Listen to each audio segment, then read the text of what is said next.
Save Erce, Episode 6. Reach up for the sunrise.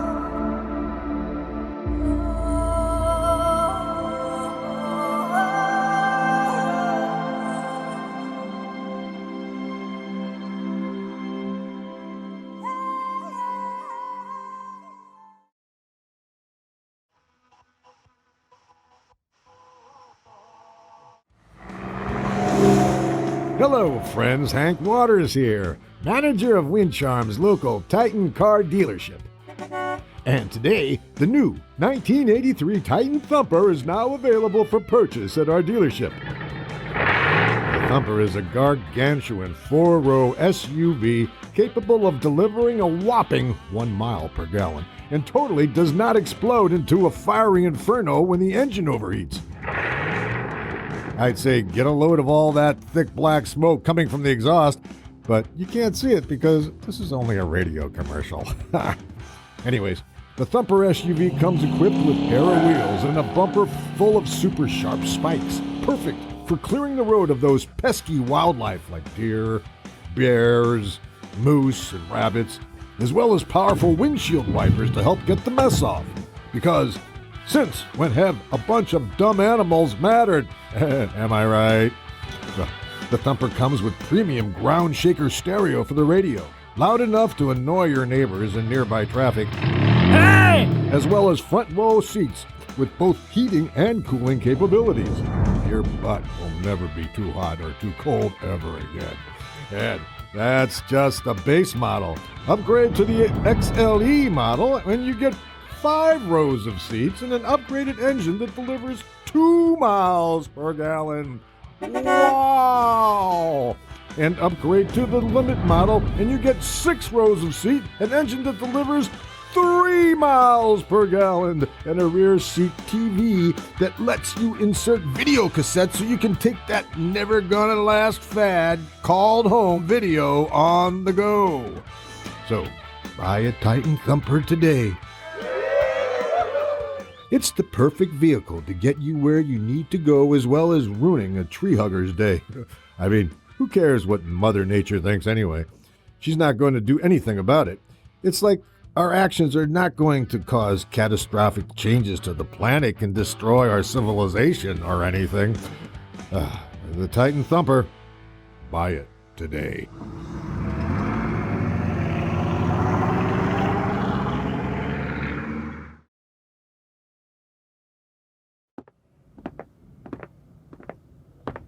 Is that group, the Witches of the Unknown, all set up in the studio, Gab? Yup. I've never seen an all-goth a cappella group before. But they sure look the part. Their wild get-ups might even give Susie and the Banshees a run for their money. Well, their 20-minute set will finally give us both a much-deserved break. In the meantime, I have to talk to you about something. What is it, Jeremy? Does this have anything to do with all the new portable recording equipment your aunt sent over? Actually, yes it does, Gab. During your segment last night, she came into my office to pitch a new idea for a special, which means leaving the studio and confronting the supernatural head-on. In theory, it's a fantastic idea. It could really boost our audience. It would be nice to have new listeners. Yeah, but it could also be very dangerous. What if I get killed by one of the very creatures I dedicate my life to? I don't think it'll be that bad. Maybe it's time to try something new. Besides, your aunt seems to have her heart set on you going, so you can't really back out now. That is true. I don't want to let her down. Also, think of the benefits. The fame, the fortune. Yes, I can see it now. I'd like to get a billboard in Times Square, but I'd settle for one on Route 55. But even if I agreed to do this, where would we even find this supernatural creature? They're not going to just walk up to me and ask me to take a picture of them. Well, according to the super reliable local crazies, I've heard murmurings that there have been a lot of strange goings-on at that weird mansion in the town's outskirts. there have been reports of a lot of activity in that house, even though the owner is hardly ever there. Maybe the owner's a traveling CEO or something. Well, whatever the owner has going on, that mansion is hiding something strange. Maybe even supernatural. You could be the one to discover the truth. Remember our interview with that movie reviewer, Leopold Ramsey? What he said about confronting our fears? That we can overcome them? That is a good point. And I want to be a part of it. I thought you weren't into this stuff. It's true, I am a skeptic, to a fault, but that's just how I was raised.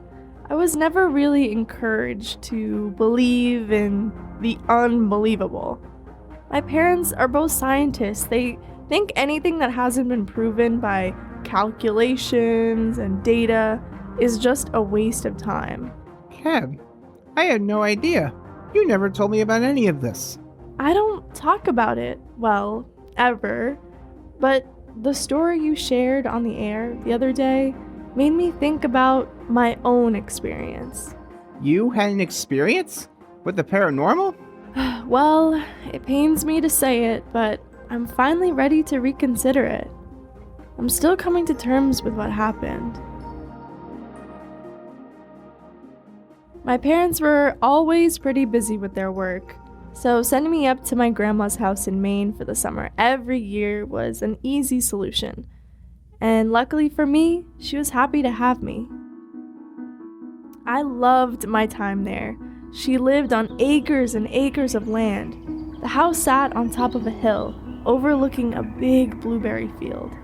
As a kid, I was pretty withdrawn most of the time. My parents said I was always in my own little world.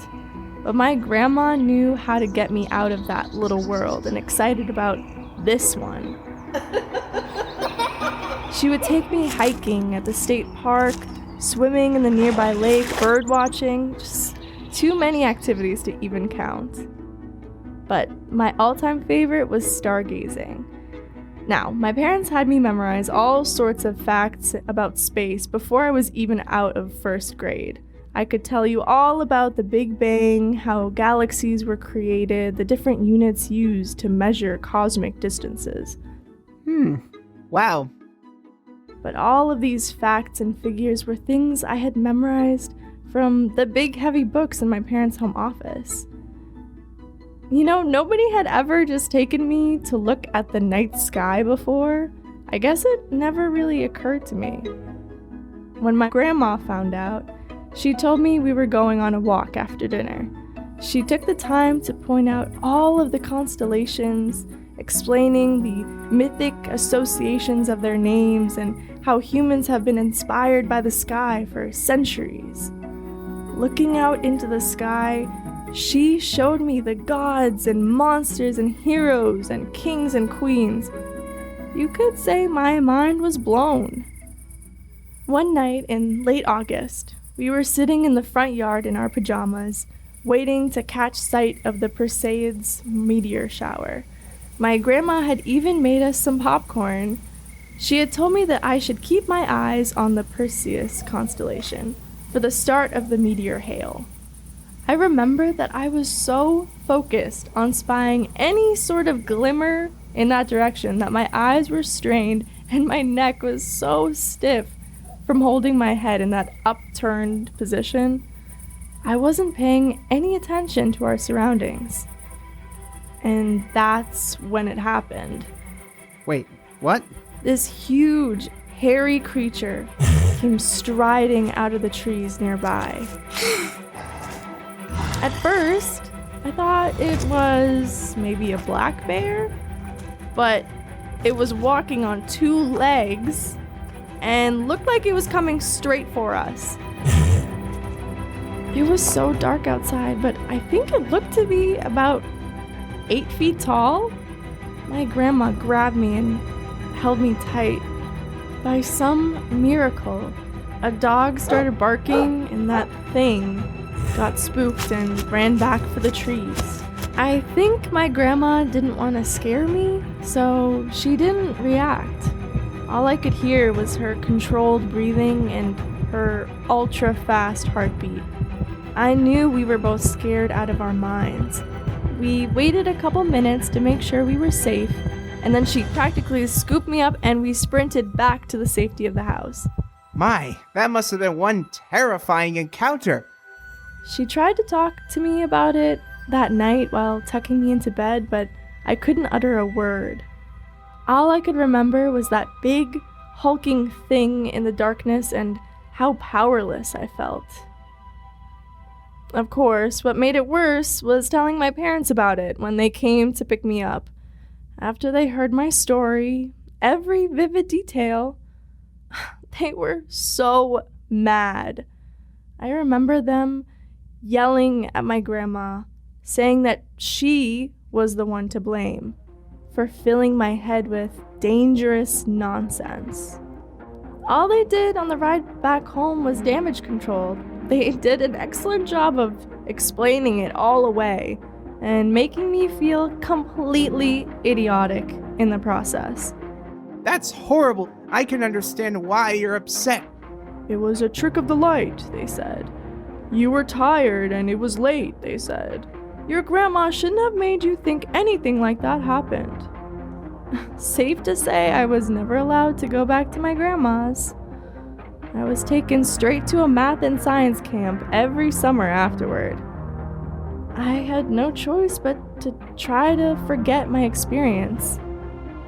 And when that didn't work, to deny myself the truth that it ever happened at all. So skepticism is your way of coping with it. More or less. But I think it's time for me to start believing in something. I always wonder what it was that brought you here, but I'm glad you're opening up about it. I'd be happy to have you on the special. It would be my pleasure.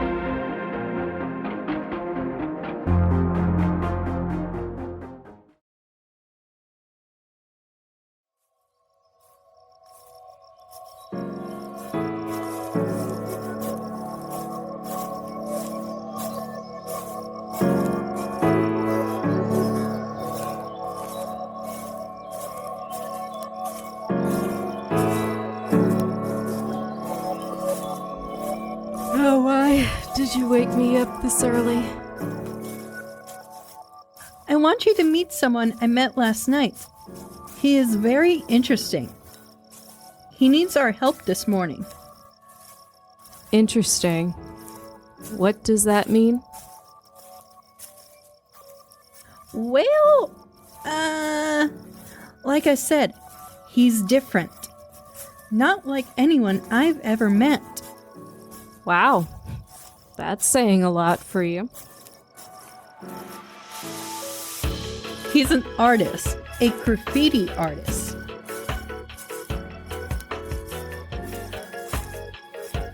So let's see. I'm dating the musician, and now you, the artiste? Storm, I just met him.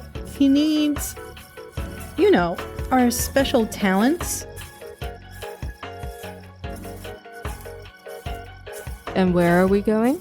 Our sacred place, the Grove. Oh, so he's a magical. Well, not exactly.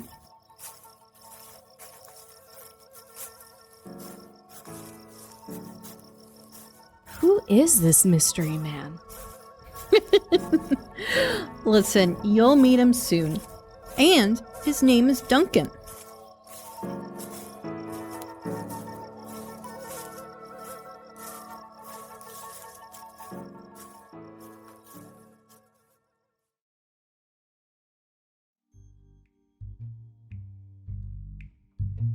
Layla, sit down and eat your breakfast. Your brother is way ahead of you. Pass the blueberries. Here. Mom, know what I love about Halloween? What, Noah? Frankenberry cereal and having our Halloween parade at school. And lots of candy. Can you help me with my dragon costume? Okay, sweetie. What about you, Noah? Do you need help? Can you paint my face just to look like Frankenstein's? And thanks, Mom, for finding those cool boots. Did you know a woman wrote the story about Frankenstein? Her name's Mary Shelley. Impressive, Layla. We talked about it in class, and Dracula was... Good morning, family. I woke up ravenous. The smell of eggs and bacon cooking. Jen, remember my conferences today? Again, Brad? I think you've missed out on trick-or-treating since Layla started first grade. It's weird that your conferences are always on Halloween. Strange indeed. I miss all the fun. Now, what are you going to be for Halloween? Dad, I'm going as a dragon with cool wings and a big tail. Yeah, and I'm gonna be Frankenstein. I'm so sorry I'll miss this, but I'll be back tomorrow. Hun, take photos of them in their costumes tonight. I will. Now come on, you little monsters, and let's get ready for school. We'll have our own Halloween party tomorrow. I promise. Love ya. I mean...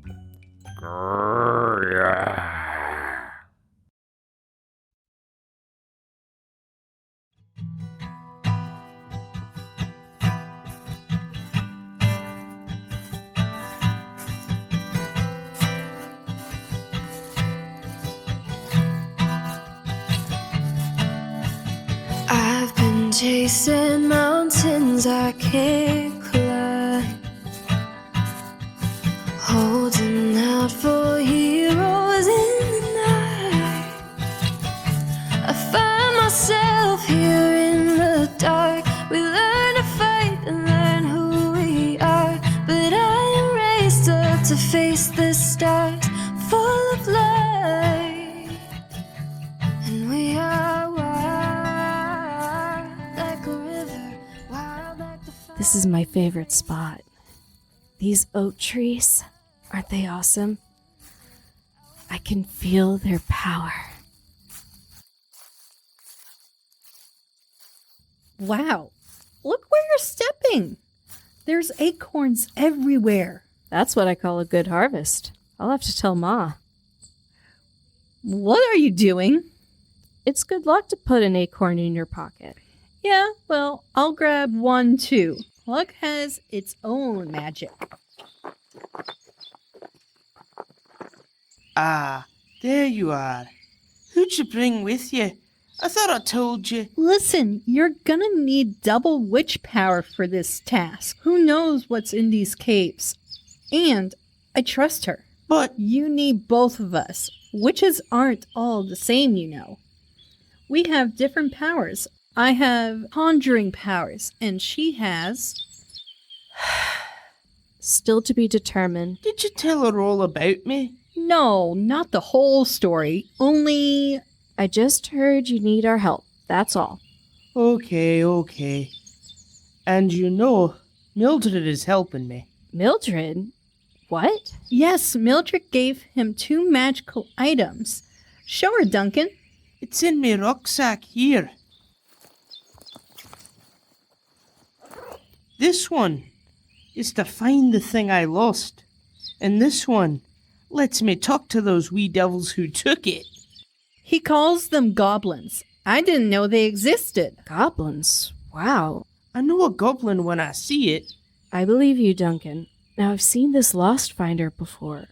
Remember when I lost my wand in that big storm last summer, Electra?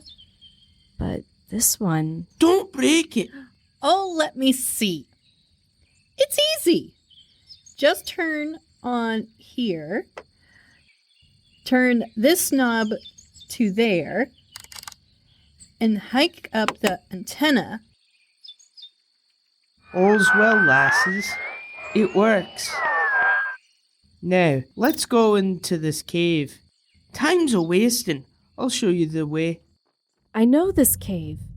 We use this for our winter solstice ceremony. This cave is where I met Vince the night I arrived. Thank dear, there are no bats in here now. Bats give me the willies. We'll need light to find his... Amulet. You might as well know, Storm. Storm, let's get out our wands and make some torches. Listen, wands, light our way. So bright it feels like day. Let your flames flicker high and wave, so we can see in this dark cave. Now, let's get those wee devils. Let's be careful. The Coven has sensed a dark presence in this mountain. You'll be safe with me. Let me see if this thing really works. It's working. Follow me. I'll show you where I was the last time I had my amulet. Watch your step. The tunnels keep getting narrow. Geez, Duncan. We've been walking for a while now. You got yourself pretty deep into this mountain. Aye, and getting myself out of these tunnels wasn't a fun time neither. Those lobbyheads had me in spinning. In fact, I'd love to give those goblins a piece of my mind. I don't see any more openings. It's all solid rock here. Ah! If this is the last place you saw them, let's use the translator to talk to them. Nicely, Duncan. Tell them who you are and why we're here. I am Duncan of the clan of Skjordirg, and I come to ye. In peace and friendship. Really? Do you want your amulet or not? In peace and friendship. I lost something very precious to me and my ancestors. I've come to this mountain on a mission from the council. I need to take from the springs of Erce to hear Yggdrasil. I humbly ask for your help. Do you think they're listening? Dinna ken, lass. What the? Hey! The tunnel just closed behind us. I said I came in peace. I could do a summoning spell.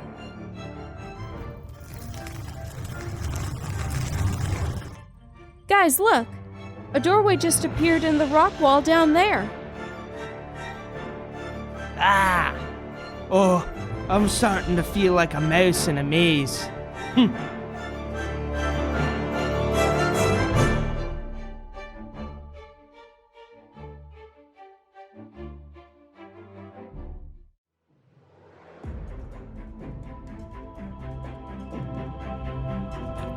Thank you for listening to Save Erce, directed by Margot Ataya, written by the Brio team.